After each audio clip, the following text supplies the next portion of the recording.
Christ, it makes me think of like the times where, because if you're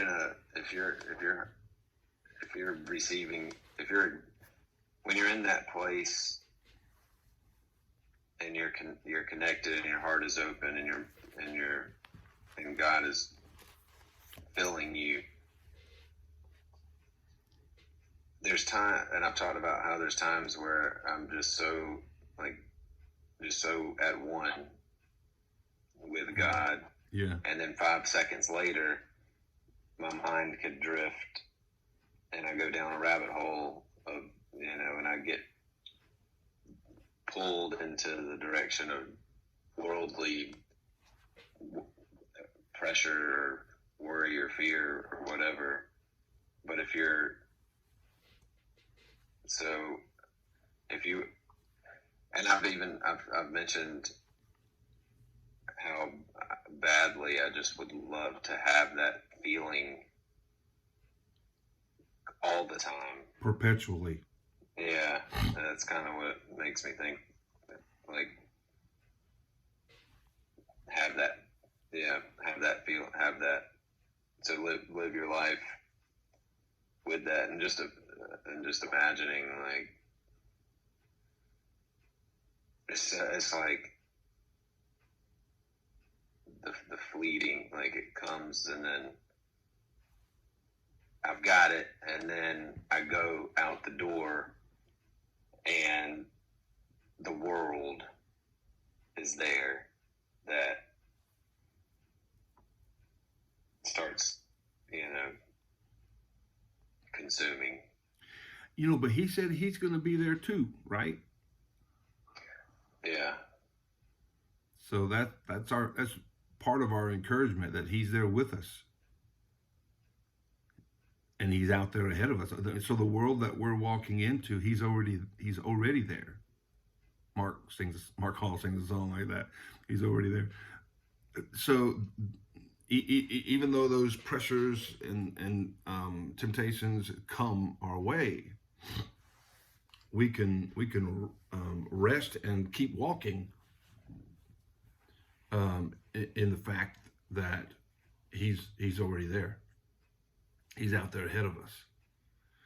This whole sovereign thing, he's in control. That's what Psalm 139, 1 through 18 says. He is in control. He's already marked out the days for our life. And so I step into that world where there's temptation and pressure, especially in your business, in the business world that you're in. There's pressure. Each occupation has pressure that's unique to it, Yeah. But you've got yours in your industry. And even though that pressure is there, so is God.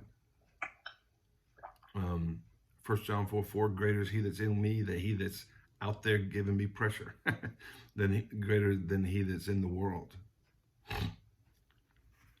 John 10:16, he's out there ahead of us.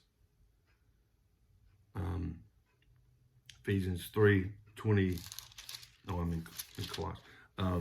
Ephesians 3:20 and 21. He's working in us. And so, yeah, the pressure is certainly real.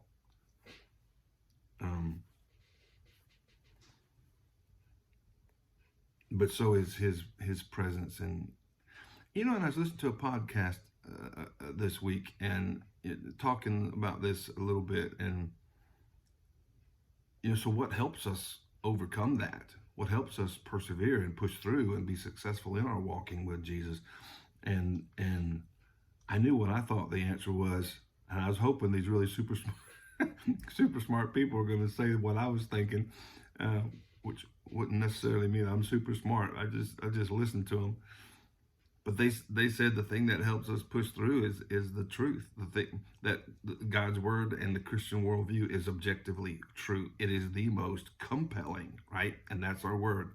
It's the most compelling explanation for what we experience in a daily life as we walk out of the door and go to work. So that's, yeah.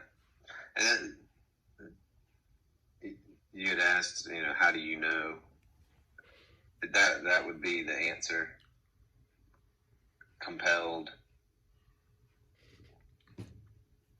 Yeah. Well, how do you know you're saved, or how do you know the other? When we were talking about just a minute ago, people coming in with fine sounding arguments, and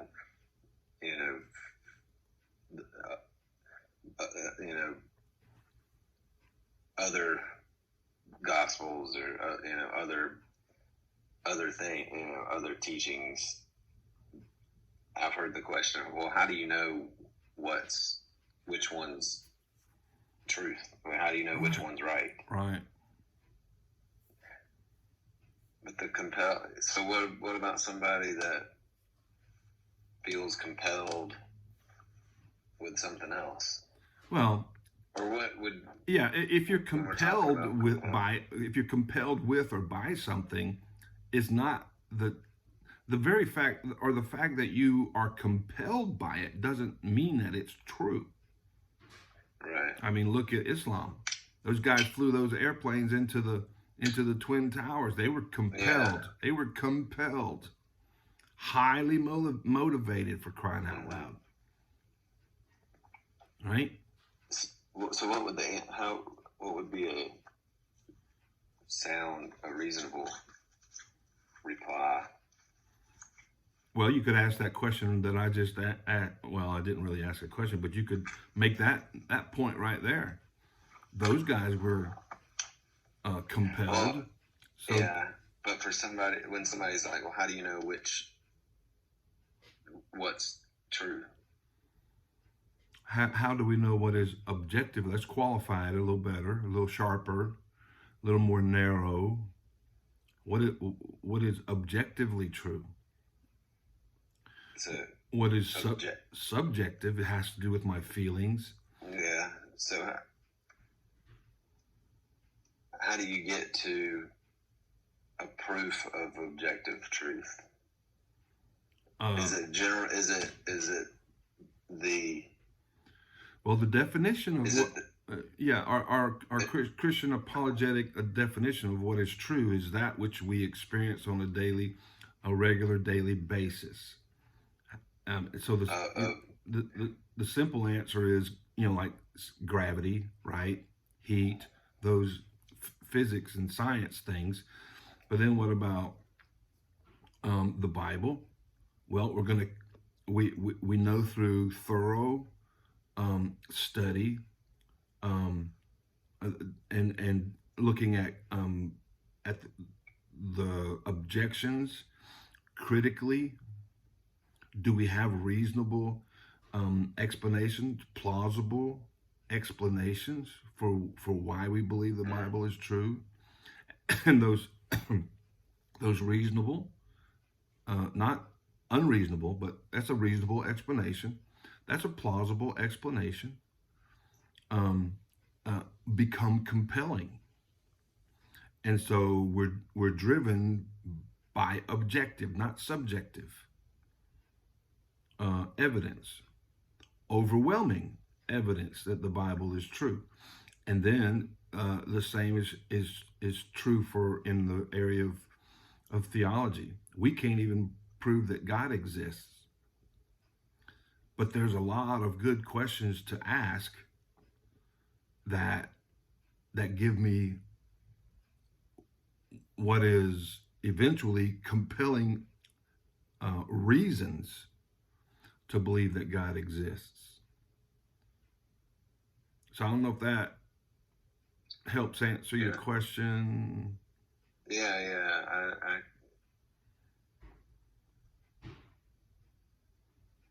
Yeah, that's good.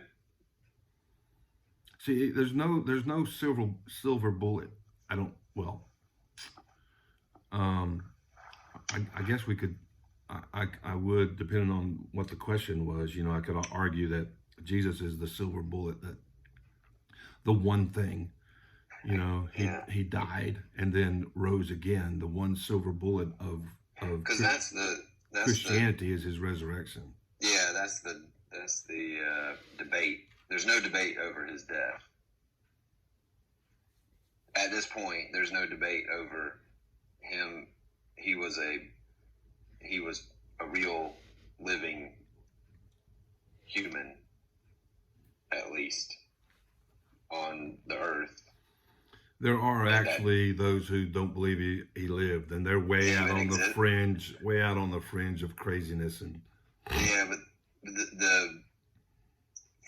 okay, I was thinking for like the most part that it wasn't even that at this point there wasn't an opposition that he didn't actually live. There was. Well, there are, but there's so few that, I mean, the evidence that he did is so overwhelming. Those that say he didn't, we're like, come on, man. Yeah. Okay. There are a ton of people who've chosen not to believe in him, and they believe that he lived. You're trying to claim that he didn't even live, and he's just a folk tale. Yeah, that's. I was under. It was my understanding that had kind of the thought that he didn't actually live had been kind of done away with. That it was. It has, except for the crazy people. Yeah, and so the debate is not really over his life and death, but the resurrection. Yeah, and even that is we have compelling evidence for that. We have historical, objective, that evidence that becomes overwhelming and compelling. Mm-hmm. That's the whole thing, in your argument for what is true, does what you claim to be true, is it objective? Is it reasonable?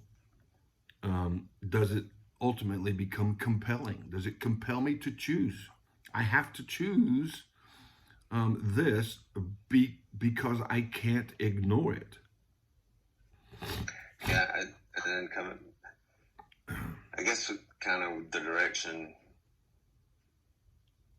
you would need to ask, well, what do you believe? Find out where they're at, so then you can start asking. I keep coming back to the tactics, which is good. Yeah. My gosh, I'm telling you, brother, that's going to serve you so well. I don't mean serve you.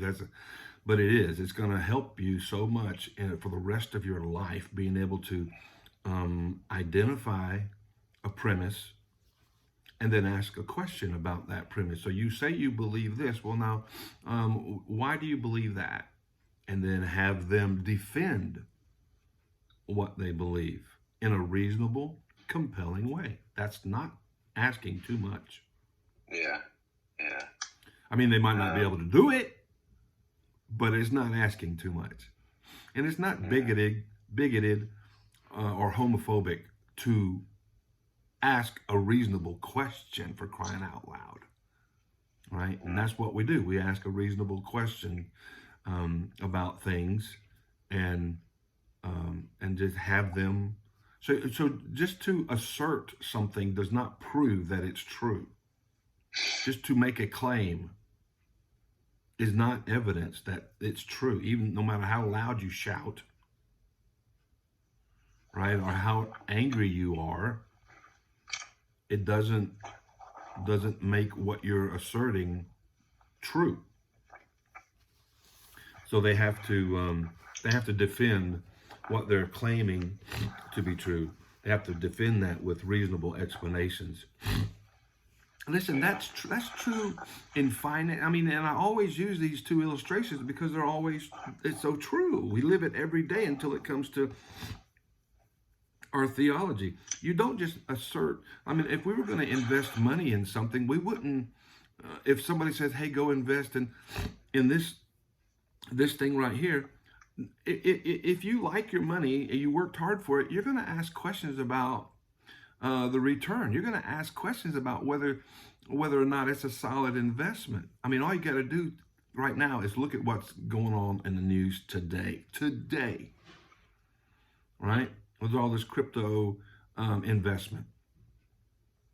So, and the same thing would be true. I mean, we could have, and people are having, hour-long conversations about that.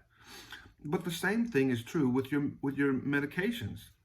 Right, you have a particular illness. Your doctor says this is the medicine that would cure it, and then so you well, you start asking.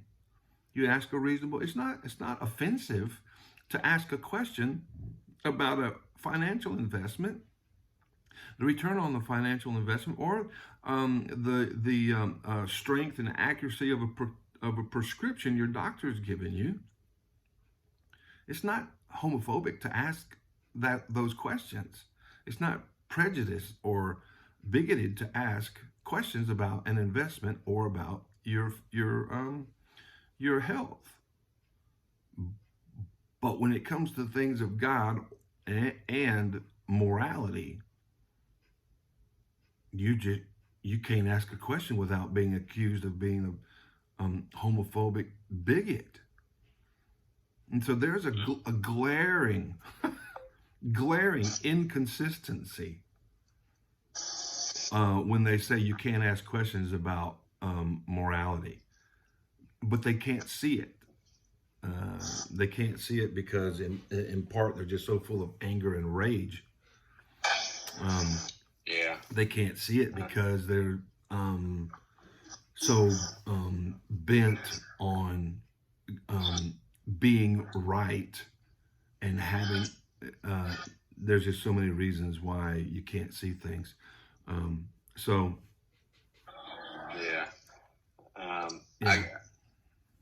love you guys. I gotta jump. Hey, thank y'all. Good to see you, Let brother. me be here. Love y'all. With y'all today. You too, man. All right. See you. See you guys. See you.